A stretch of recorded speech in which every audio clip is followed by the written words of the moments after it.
જોઈ રહ્યા છે કે યુએસ ફેડનો જે એક દરોમાં કાપનો નિર્ણય આવ્યો છે એ તો એક આપણે અસર આપણે જોવાની છે, એને લીધે એક ફોકસમાં રાખવાનું છે, પરંતુ એની સાથે જનરેટિવ એઆઈના ફ્રન્ટ પર જોઈએ તો એક અડોપ્શન, મોનેટાઇઝેશન તમે જુઓ કે પછી લાર્જ ડીલ પાઇપલાઇન ક્વોલિટીની વાત કરીએ, ઘણા બધા ફેક્ટર્સ છે આપણે અહીંયાથી ધ્યાનમાં રાખવાના છે. કંપનીઓ દ્વારા માર્જિન આઉટલુક છે, કોસ્ટ પ્રેશર જે છે, આ વચ્ચે આઈટી માટે, ભારતીય આઈટી કંપનીઓ માટે, સેક્ટર માટે સૌથી પહેલાં તો ચર્ચા કરીએ. આપ કઈ રીતે જોઈ રહ્યા છો લોંગ ટર્મ પર?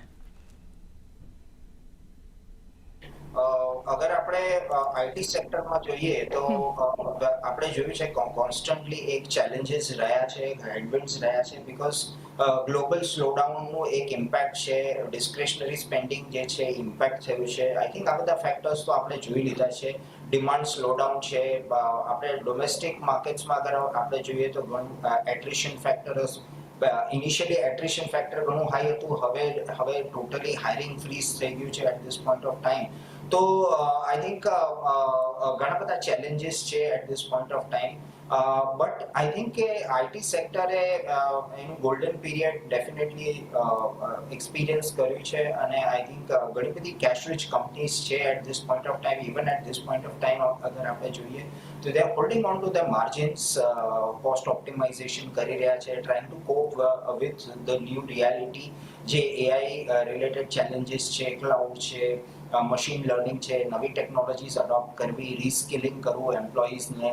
આઈ થિંક જે પ્રોફાઇલ છે of the employees that needs two B change significantly. તો ઘણા બધા ચેન્જીસ આવી રહ્યા છે, but the fact of the matter is કે at this point of time જે ગ્લોબલ માર્કેટ્સમાં જે કોસ્ટ કટિંગ ચાલી રહી છે, કે જે projects which are absolutely necessary, જ્યાં પ્રૂફ ઓફ કન્સેપ્ટ હોય કે ત્યાં કોસ્ટ સેવિંગ્સ થશે, એમાં જે ઇન્વેસ્ટમેન્ટ કરવાની, એના કારણે I think definitely domestic IT સેક્ટરને ઇમ્પેક્ટ થયું છે. ઇમ્પેક્ટ ઓફ એઆઈ બી દેખાઈ રહ્યું છે, અને આઈ થિંક એક ડોમેસ્ટિક માર્કેટ્સમાં જે ગ્રોથ હેમ્પર થયું છે એના કારણે પીઈ ડાઉનસ્કેલ થયું છે. પ્રાઇસ ટુ અર્નિંગ મલ્ટિપલ્સ જે કહીએ, જે ઇન્ડસ્ટ્રી ટ્રેડ કરતી હોય, એક સમય પર આપણે linear growth curve જોયું હતું આઈટી ઇન્ડસ્ટ્રીમાં, કે the industry was growing in a linear fashion, અને હવે ઘણા બધા ચેલેન્જીસ છે. તો આઈ થિંક પીઈ રીરેટિંગ થઈ ગયું છે ડાઉનવર્ડ્સ. 34-35 ના PE multiples are now at 22-23 levels. એટલે આઈ થિંક વેલ્યુએશન્સને બી ઇમ્પેક્ટ થયું છે, અને valuations are expected to remain under pressure. ઘણું બધું કરેક્શન થયું છે, અને at this point of time હવે એક ડિબેટ બી શરૂ થયું છે ઇન ધ વેસ્ટર્ન વર્લ્ડ કે વેધર જે આજે એઆઈનું આર્ટિફિશિયલ ઇન્ટેલિજન્સ છે એ હાઇપ છે કે વેધર ઇટ ઇઝ જેન્યુઇન. આટલા બધા ઇન્વેસ્ટમેન્ટ્સ જે થઈ રહ્યા છે એઆઈના નામ પર, whether they are justified or not. એટલે ઇન્ડિયાનું જે પોઝિશનિંગ છે, ઇન્ડિયન આઈટી સેક્ટરનું પોઝિશનિંગ એ એન્ટી એઆઈ તરફ વધારે દેખાઈ રહ્યું છે at this point of time. So I think any negative developments in the AI definitely becomes a slight positive as far as Indian IT is concerned. But nonetheless, I think Indian companies have started preparation for adopting AI. And I think at forefront we have companies like TCS, Infosys, HCL, જેમણે ઘણા બધા proactive steps લીધા છે to increase the investments in the AI technologies. એક view overall એક sector specific IT પર બનતો જોઈ રહ્યા છે. માર્કેટ એક્સપર્ટ જગદીશ ઠક્કર પણ હવે આપણી સાથે ચર્ચામાં જોડાઈ ગયા છે. જગદીશજી, સ્વાગત છે આપનું. અને આઈટી પર અત્યારે જગદીશજી ચર્ચા કરી રહ્યા છે સૌથી પહેલાં તો, કારણ કે જે યુએસ ફેડ દ્વારા નિર્ણય, એટલે કે આપણે આરબીઆઈની મોનેટરી પોલિસી બાદ એક મોટી ગ્લોબલ ઇવેન્ટ પર નજર હતી, એ ગઈકાલે આપણને નિર્ણય આવતો જોયા છે.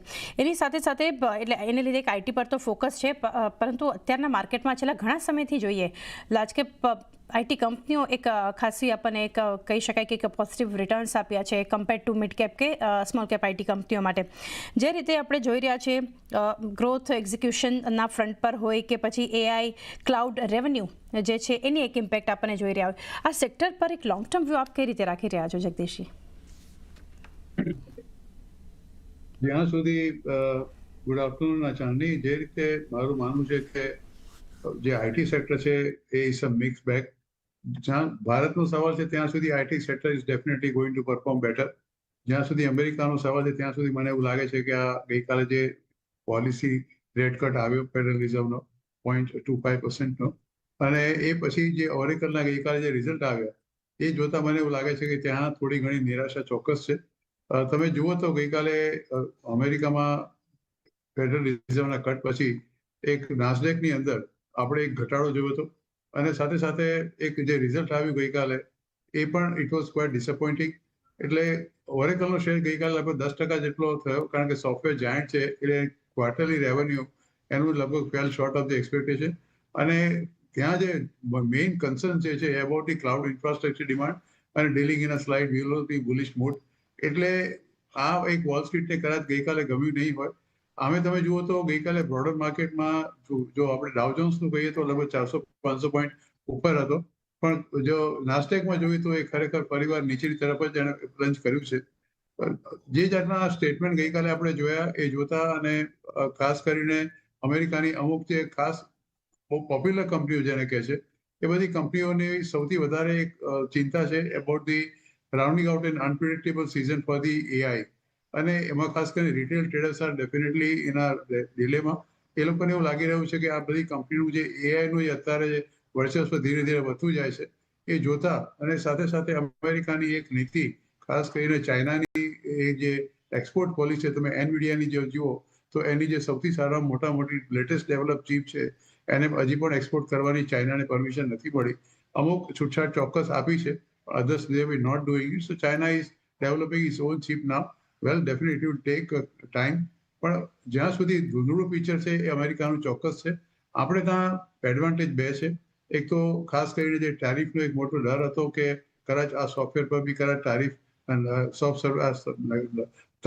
લગાડશે, ટ્રમ્પ સાહેબ પણ એ લગાડી નથી. અને રૂપિયાનું જે ડેપ્રિસિએશન થયું છે, મોટાભાગના જે કોન્ટ્રાક્ટ નોર્થ અમેરિકા સાથે થઈ કરીએ છે આ કંપનીઓ એ લગભગ ડોલર ટર્મ્સમાં જ કરતા હોય છે.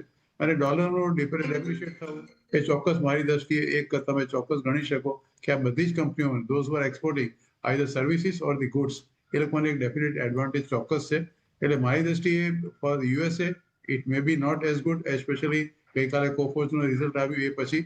અને so far as India is concern I think I am quite optimistic કે આપણે ત્યાંની જેટલી પણ આઈટી કંપનીઓ છે they will definitely do much better. Especially છેલ્લા કેટલાય વખતથી આપણે વિદેશી રોકાણકારોની વેચવાઈનો એક સિલસિલો ચાલુ થતો જોયો છે. એની સામે કદાચ કોઈક જો થોડું ઘણું મજબૂતીથી ઉભો રહ્યું હોય કે માત્ર ને માત્ર એક આઈટી સેક્ટર છે. અને ખાસું કરેક્શન્સ આ બધા શહેરોમાં આવી ચૂક્યું છે.